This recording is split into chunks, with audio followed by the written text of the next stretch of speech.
You've got to be thinking much bigger than this. It's complicated. It feels high risk. You haven't really convinced me of it. I'm Rebecca. And I'm Sophie. And together, we bring you Mate's Place, a revolutionary app that's changing the private rental market. Now, young people today have been termed generation rent. They've been priced out of the property market and they're living in rented, often shared rented accommodation for longer than ever before. But flat sharing comes with its own set of problems. There aren't enough properties on the market, there are fraudulent listings, and potentially, worst of all, there's nightmare flatmates. A few years ago, I was flat sharing, like many others do. I found my flatmate online. Unfortunately, after a few months of not paying rent, he disappeared in the night with a load of my belongings. It turns out he'd lied about where he worked and changed his contact details. And with no friends in common, he was untraceable. So on the realisation that I wanted the safety and trust that comes from living with friends or friends of friends rather than complete strangers, Mate's Place was born. It's an app on which anyone can list their properties or search for available rooms. And through their phone contacts, it shows them if they have mutual friends in common with a potential housemate. And that way, their mates do the vetting for them, such as, will we get on? Will they pay the rent on time? Are they trustworthy? Since we launched the app 3 years ago, we've now passed 100,000 downloads. We have between 700 and 900 rooms live at any given time. And although most of them are concentrated in London at the moment, we have presence in over 14 major cities in the UK. Now, the app is free for anyone to download and use, but in January, we launched a paid version that gives users access to premium features. And we have big plans for Mate's Place. So we are looking for £100,000 for 5% of the business, which will allow us to build out new features and rapidly scale up marketing to reach new customers. Thank you, and we welcome any questions. I'm not completely sure I understand your model. I know what you're doing. I'm just trying to work out the piece that says that you're actually searching through people's contacts to find somebody they know. So can you explain that bit to me? How does that work? Sure. So when you sign up on the app, we ask for your name, your phone number, email address and password, standard create an account. Then when you go into the app, it'll ask permission to see your contacts. So if one of your friends in your phone book is already a user on the app, they'll be added as a friend within the app, and that is termed a first-degree connection.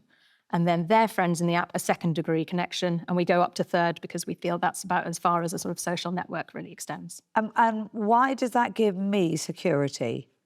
So you are able to trace. So you can, if you look for a room, you can define which level of connection you're comfortable with. So first level would tell you exactly who the friend is. Second, you can click and see which friends you have in common. Third, we don't give exactly the details, but there's some comfort in knowing they're within your social network.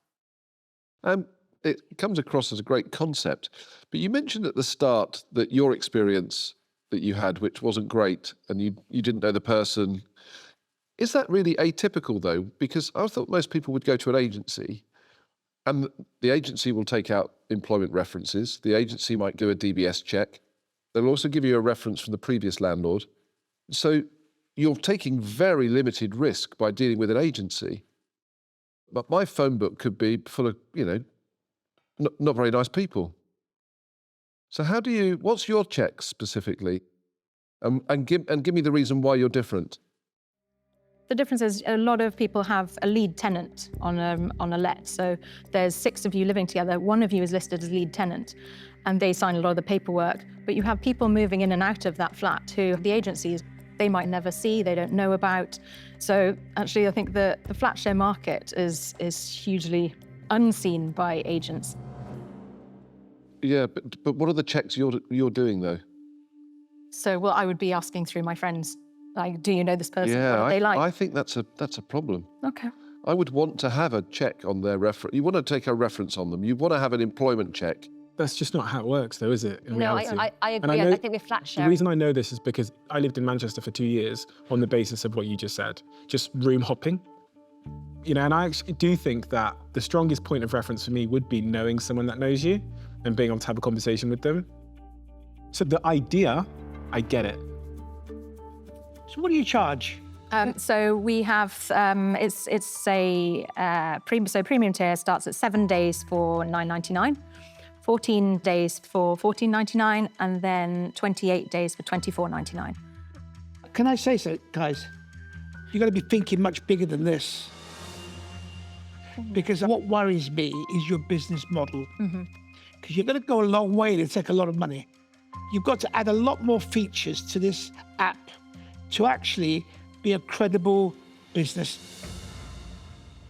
Yeah, but alongside that, we are looking at various other avenues for revenue. One is just around, we're maintaining it around the flats, but also I think we're looking at exploring recommendations for other services. We've been approached for our Facebook group about listing for cleaners and for removal firms. So there's all sorts of businesses where people would like a personal recommendation. So if, say, I wanted a plumber, I'm likely to call my friends and say, do you know anyone trustworthy? Because I don't want to get scammed. I go online, I look at a review. I don't trust those reviews. I don't know who was paid to write them. But if my friend has used that person, I'm more You're likely... going to charge the plumber to list themselves on, or you won't charge them anything? So we would likely let them list, and then we would look and see, explore, say, kickbacks for referrals. So I think you've got something, and yet it's like a jigsaw that's not complete. My big concern is if I put in 100K today, that 100K basically will be down the hole by the end of the year. And with technology, you do need to be well capitalized, because when you launch technology, as you know, you launch it with a hypothesis, and the hypothesis is nearly always wrong.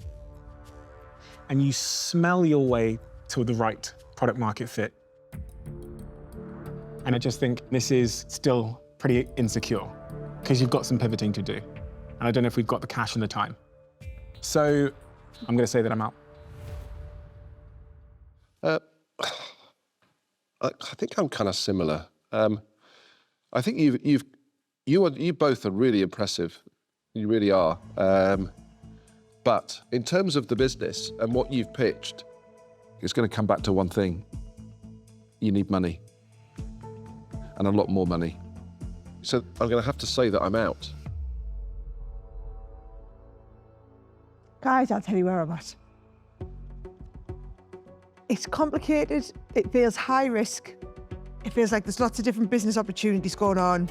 You haven't really convinced me of it. So I'm going to say I'm out. For me, there's something not quite that I've described this many times. Row of switches, lots of questions. You come across really well. Very, very impressive. And you have held me in here longer than I think I might have been if it was presented by somebody else. So that's all great. However, there is the last switch that isn't somehow working for me. So I wish you all the best, but I'm out. I've been on the fence and trying to explore in my head what you've pitched is not investable. But at the same time, I don't want to remake your strategy. And that's the problem in my head. Because I think what you've pitched, you're going to struggle. However, what you're building as a community is valuable. And I'm very willing to give you a lifeline to see whether another part of the business can be attached or not. However, there's a price. I'd give you all of the money, 100 grand, but I want 20%.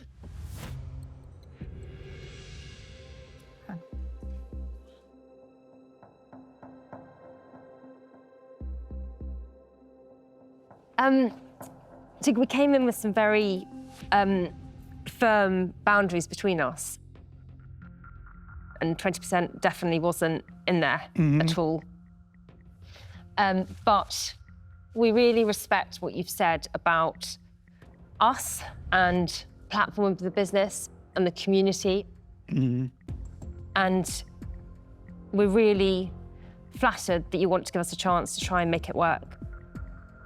So we would like to accept your offer. Great. Hey! Hey.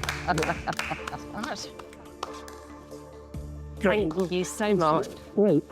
Sorry.